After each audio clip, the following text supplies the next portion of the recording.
તો ભાવનગર લઠ્ઠાકાંડને લઈને મહત્વનો ખુલાસો થયો છે, જેમાં અમદાવાદના સરખેજમાંથી આ પાર્સલ લેવામાં આવ્યું હતું, જેમાં સફેદ લિક્વિડ, બોટલ અને ઢાંકણ વગેરે પાર્સલ આવ્યું હતું। દિલ્હીથી આ પાર્સલ મંગાવવામાં આવ્યું હતું અને બે લોકોએ સરખેજમાં આવેલ ટ્રાન્સપોર્ટમાંથી આ પાર્સલ મેળવ્યું હતું। અમદાવાદથી પાર્સલ લઈને ભાવનગર ગયા હતા આરોપીઓ। પોલીસે સીસીટીવી જપ્ત કર્યા છે। દિલ્હીથી જ્યારે પાર્સલ મોકલવામાં આવ્યું છે તો માત્ર એક જગ્યાએ તો આ પાર્સલ નહીં ગયું હોય, કદાચ એવું હોઈ શકે। તપાસનો વિષય પણ એ છે કે ગુજરાતના અલગ અલગ જગ્યાએ પણ પાર્સલ પહોંચ્યું હોઈ શકે છે। એટલે કે શું માત્ર ઝેરી દારૂ ભાવનગરમાં જ બનાવવામાં આવે છે કે પછી અન્ય જિલ્લામાં, તે અંગે પણ પોલીસ તપાસ ચલાવી રહી છે। વધુ અપડેટ સાથે હિરેન જોડાઈ ગયા છે। હિરેન, દિલ્હીના કયા વિસ્તારમાંથી ક્યાંથી પાર્સલ આવ્યું હતું, એ કોઈ એડ્રેસ સામે આવ્યું છે? અને અમદાવાદમાં પાર્સલ કોણે રિસીવ કર્યું, ભાવનગર કોણ લઈ ગયું, આખા એક એક વાતનો ખુલાસો થઈ રહ્યો છે, ત્યારે શું હકીકત સામે આવી?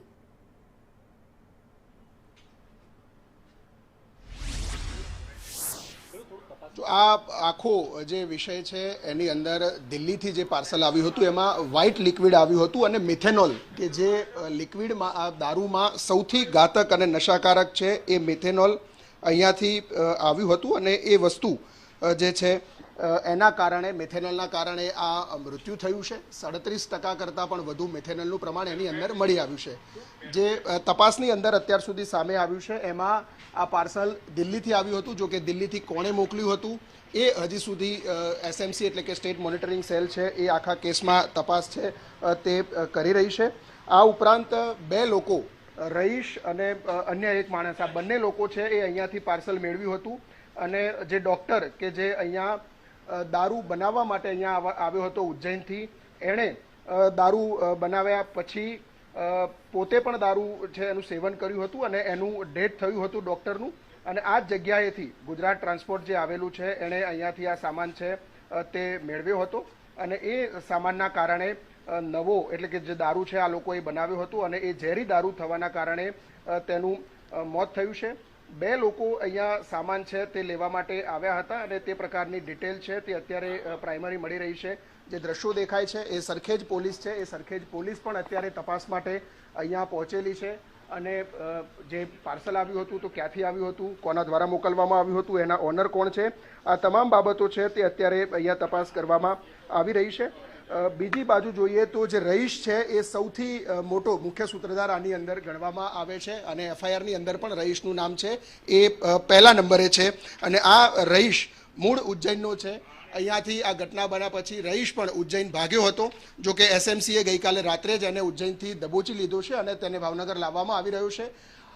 દિલ્હીથી મિથેનોલ ખાસ લાવવામાં આવ્યું હતું અને આ મિથેનોલ છે એ સામાન્ય રીતે બજારમાં ઇન્ડસ્ટ્રી યુઝ માટે ઉપયોગ થતો હોય છે, પરંતુ દારૂ બનાવવા માટે આ મિથેનોલ વપરાય છે। અગાઉ પણ જ્યારે બરવાડાની અંદર લઠ્ઠાકાંડ થયો હતો ત્યારે પણ મિથેનોલનો ઉપયોગ થયો હતો અને જે પ્રમાણ છે એ એફએસએલ રિપોર્ટ પ્રમાણે લગભગ 37 થી 38% જેટલું મિથેનોલ આ દારૂની અંદરથી મળી આવ્યું છે અને એના જ કારણે આ એક બાદ એક મૃત્યુ છે અત્યારે થઈ રહ્યા છે। હજુ મૃત્યુઆંક વધે તેવી સંપૂર્ણ સંભાવનાઓ છે અને જે 21 લોકોના આરોપીઓ તરીકે નામ છે, જે બુટલેગરો છે, એમાંથી 14 લોકો છે એની અરેસ્ટ એસએમસીએ ભાવનગરની અંદર કરી દીધી છે।